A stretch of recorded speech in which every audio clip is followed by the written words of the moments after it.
While the lower half of the Big Ten and top 10 teams, Michigan State and Iowa, are going to be out battling this weekend, Ohio State, along with Penn State and Michigan, have a bye week. They will be preparing extra hard for the next few games coming after this bye week. So I feel, since there's no game to review, this is the perfect time to evaluate what Ohio State is right now. Ohio State, it's just kind of what my thesis statement would be. Ohio State is a team that is elite on offense and is improving in every game. That is what Ohio State is right now. Ohio State they are third nationally in points per game, and they are first in yards per game. They have 562.7 yards per game. 352.2 of them are passing, 210 are rushing.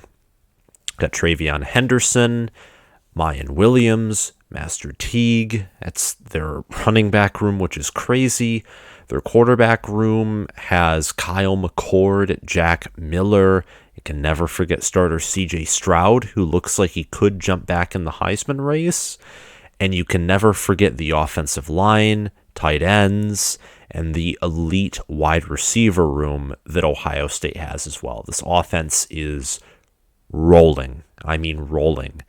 They scored 66 points against Maryland, 52 against Rutgers. That right there is 118-30 is their score combined against Maryland and Rutgers. Then they beat Akron 59-7. Ever since that Tulsa game, this team has looked a lot, and I mean a lot, better. Ever since that Tulsa game. Ever since Stroud was rested during Akron, Stroud has come back and looked better than ever. The defense, allowing 20 to Tulsa, 28 to an Oregon team who we know now does not have a good offense. And same thing with Minnesota, allowing 31 to them. They've really stepped it up too. But the only caveat here, the only exception is you have not faced Penn State. You have not faced Michigan State. You have not faced Michigan. You have not traveled to Nebraska. I'd actually argue traveling to Nebraska will be harder than Minnesota. And depending on how Oregon does, it could possibly be harder than Oregon. But we'll see. Ohio State, and this is what Ryan Day just does, takes it game by game, and he will be preparing for Indiana, Penn State, Nebraska, Purdue, Michigan State, and especially preparing for Michigan during this bye week, as Ohio State always does. It's a thing that my Michigan team should have done years ago, instead of just starting this year. Why we never focused on Ohio State before this year under Harbaugh? Probably because, the NFL doesn't have strong rivalries, with few exceptions. I don't know outside of that. But anyway, back to Ohio State. I've laid out some facts, some of which I have already described, that I think support Ohio State, what I would call an A grade position. This team has impressed me. And I know that in my preseason, I had this team, going to the national championship and rematching with Alabama. And, now, yes, they lost to Oregon, but I did predict this team to lose to Minnesota. And I expected them to beat Oregon. So they're sitting at the exact record I thought they would be at this time. Except instead of a conference loss, it's a non-conference loss to Oregon. And I think at the current position they are at, Ohio State, I think it is appropriate if every team in the Big Ten played how they've been playing now for the rest of the season, then Ohio State wins out. And they will match with Iowa in the Big Ten championship game.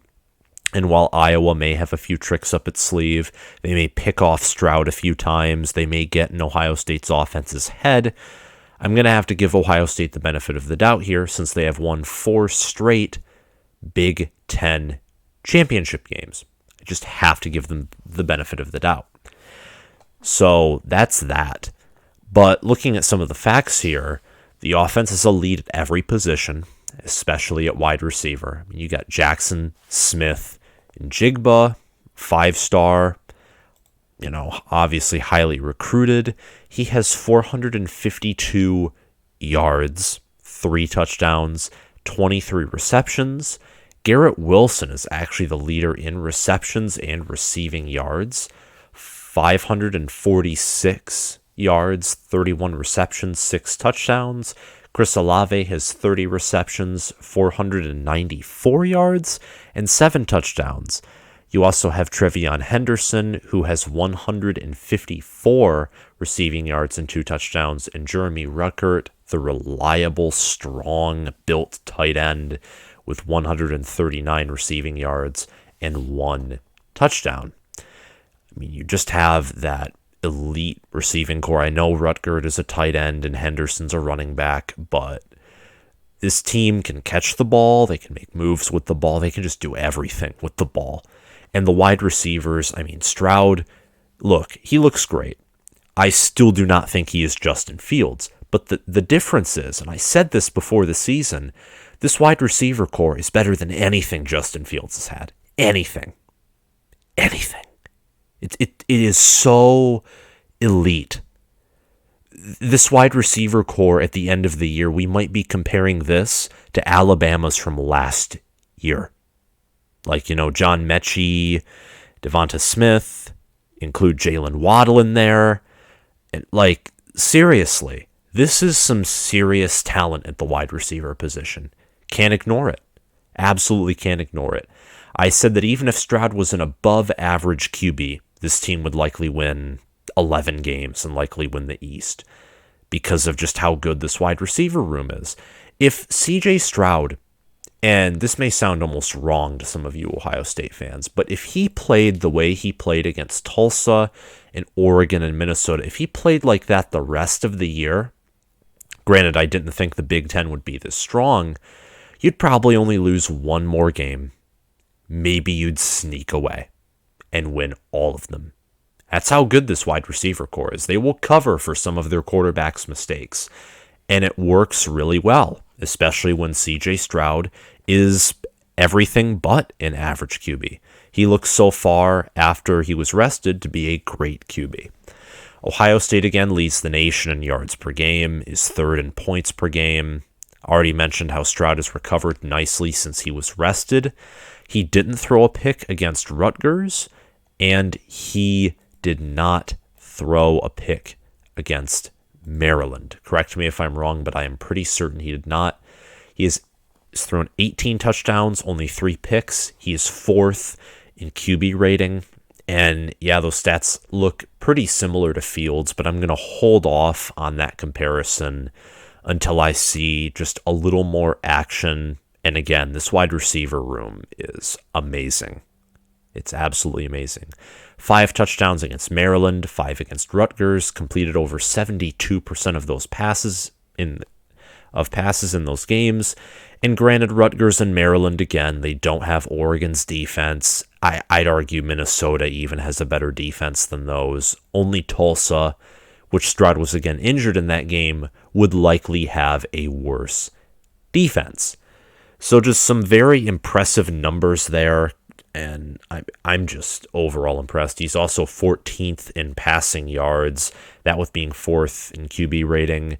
Hasn't thrown a pick since September 18th. It's just a really impressive kid. And you know what? I would not be shocked if he won the Heisman Trophy. Would not be shocked at all. So that's the offense. The defense is pretty interesting too. The defense of Ohio State, you can tell that something changed when you allowed 20 points to Tulsa at home and an ungodly amount of passing yards. A terrible amount of passing yards. But then you go into Rutgers, who just got a confidence boost off of nearly beating Michigan, and you destroy them 52-13. You pick them off 3 times. and hold them to 13 points. Matt Barnes is far superior to Kerry Combs at play calling. And yes, Kerry Combs, it's probably wise to keep him on the staff for recruiting reasons, and he was good at developing cornerbacks. He's just not a good defensive coordinator. Matt Barnes is the better option, and, we don't even know if he wanted to call the plays, but he stepped up and did it, and now Ohio State's defensive line is playing, they're playing better, they're getting pressure. I'd give them the most credit for forcing Vetterell to make some pretty bad throws that resulted in the picks. Getting tons of pressure and just really good coverage as well. And it's all just pretty, it's all going in the right way. And like I said too, Ohio State has forced 5 turnovers in the past 2 weeks without giving up a single one. That's scary. I don't care if it's against Rutgers and Maryland. Listen, I get there are teams that blow out inferior teams and then lose to better teams. Scott Frost's Nebraska would largely fall into that category. His 2019 team, I think, blew out Maryland like 49-7. Maybe it was Rutgers, which was pretty similar to the Ohio State margin of victory. And Ohio State blew out Nebraska. So there are some teams that do very well against the small guys and struggle against the big guys. And maybe that's still Ohio State because they haven't faced anyone big yet. But I don't think so. I think that they are going to handily beat Indiana.